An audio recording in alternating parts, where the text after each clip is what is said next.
Hello everybody and welcome back. As you're probably aware, I'm trying to catch up on a lot of my Marvel Legends reviews over the last week or so, and here's another one that's long overdue. This is a modern Dracula as part of the Strange Tales wave we got towards the end of 2024. And this wave is fairly significant because it actually represents a change in packaging style for Marvel Legends. The old slimline boxes with the plastic window has been largely surpassed now by this larger, chunkier box that we're seeing on our Marvel Legends. It's hard for me to say whether this is an improvement over the previous packaging, because the previous packaging was very good. I thought it was quite streamlined, which is quite nice, and it didn't waste a lot of space, which is helpful when you're trying to store these on your shelves or you're putting these on your wall. On the other hand, this chunkier packaging feels a lot more robust. It feels more solid and a lot stronger. It's a very thick card, and I do appreciate that. It also allows for a little bit more in the way of artwork, as we'll see in a moment. Now, in terms of the front of the packaging, not too different to what we've seen before, really. We have a specific logo here at the bottom of the packaging. We have a window display showing off the figure and his various accessories, and then we have an interior card behind that to help complement and help the figure pop, and I think it does a pretty good job of that. Where things get a bit more interesting though is when we look at the side panel, where we can see a slightly chunkier panel here to allow for the artwork to really shine. Now, love this approach. I think it works really well. Here we have some artwork taken from Adi Granov, obviously a fantastic artist. Really nice to have this on display. It's largely text-free as well, which is brilliant, and you can stack these up on your shelf and you can have them with other Marvel Legends characters, and you have a nice artwork display if you choose to do this way. Likewise, if we flip it and look at the reverse of the packaging, we can see there's just a much broader canvas here to really display the artwork, show the other figures in the wave, any bio that needs to be put there, as well as the various small prints as well. I wish the artwork was slightly larger in all truth, but I suppose this is writ large on the side panel, so I shouldn't really complain. Now, I was quite excited to open this figure up because I really do like this modern look for Dracula. The armor and the cape and the sword. I think it's got a really cool, distinctive style that is very different to his traditional look in the comics. But despite some excellent sculpting, there's a lot left to be desired with this figure. If we start off by looking at his head sculpt, now it does come with two heads, both of these are fantastic. I particularly like this snarling head, which is the one it comes with in packaging. Obviously, a lot of detail here, completely brand new sculpt, of course, and there's some really fine paint apps here, particularly around the teeth and the eyes, and there's actually a nice wash running through the hair there as well, which is really nice to see.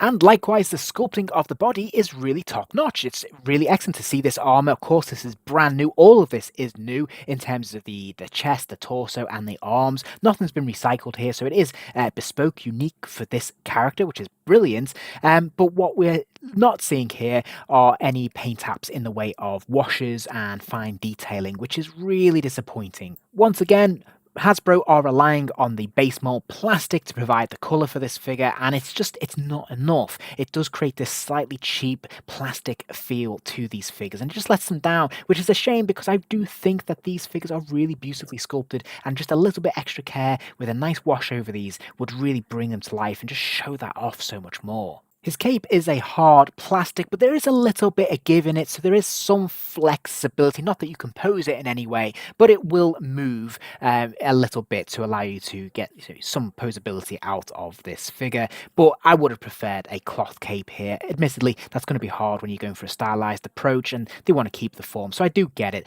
But it just, again, is lacking a little bit of depth and texture overall. The articulation for me is where this figure really falls down. Now, he does have a ball joint at the top of the neck, and he can move his head from side to side and wobble it left and right, which is good. He's also got a swivel at the top of the ponytail there as well to allow you to be able to bend this head forwards and backwards, but as you can see, it's still not a great range of motion. Then he's got ball joints in the shoulders, but this is really heavily compromised by the cape. You're not really going to be able to get these arms to lift up and out because, yeah, it's blocked in by that very hard plastic, which is, disappointing. Likewise, trying to get the bicep swivel to work, it's going to be a struggle.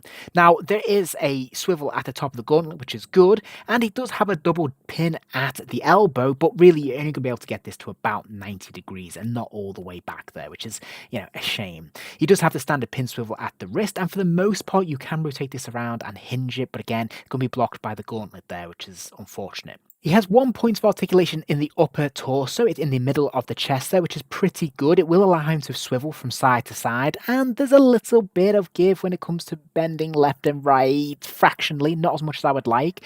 When it comes to bending forwards and backwards, non-existent, unfortunately. Now, he does have broad joints in the hips, the legs will kick out to the side, and there is the thigh swivel there with no issues at all. The leg will kick forward, it'll go back a little bit, and we have a double pin at the knee as well. So that lower leg will kick pretty much all the way back there, which is great. And then we have the standard ankle rocket to allow the foot to hinge forwards and backwards, and of course, rock from side to side.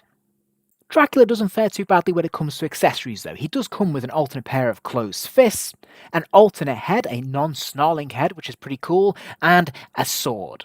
To be fair, I can't think of anything else I would want this figure to come with, so I think they've covered all bases there, which is great. And I think the detail on the sword is nice. There's actually a little bit of paint when it comes to the hilt, so we can see the grip there. Otherwise, it is just that sort of silver plastic. But this looks pretty cool. Likewise, the head is very nicely done. Nice to have a more demure, serious head, which is pretty cool. So you've got a range of different looks you can create with this figure, which is really nice.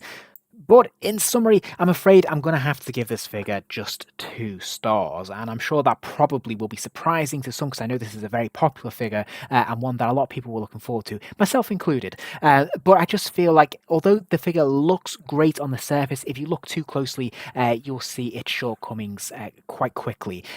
Again, we have a very plastic looking and feeling figure, which is unfortunate, and really very, very hindered when it comes to articulation. There's something about this figure that feels very static to me, almost statuesque in the sense that you can't do an awful lot with it because really the top part of the body is really rigid, partly because of that thick plastic cape, which won't let the arms raise too high, but also it just doesn't feel very malleable, unfortunately, in terms of the joints that we do have. So for me, I'm afraid this is a massive disappointment, and I'm just going to give it those 2 stars.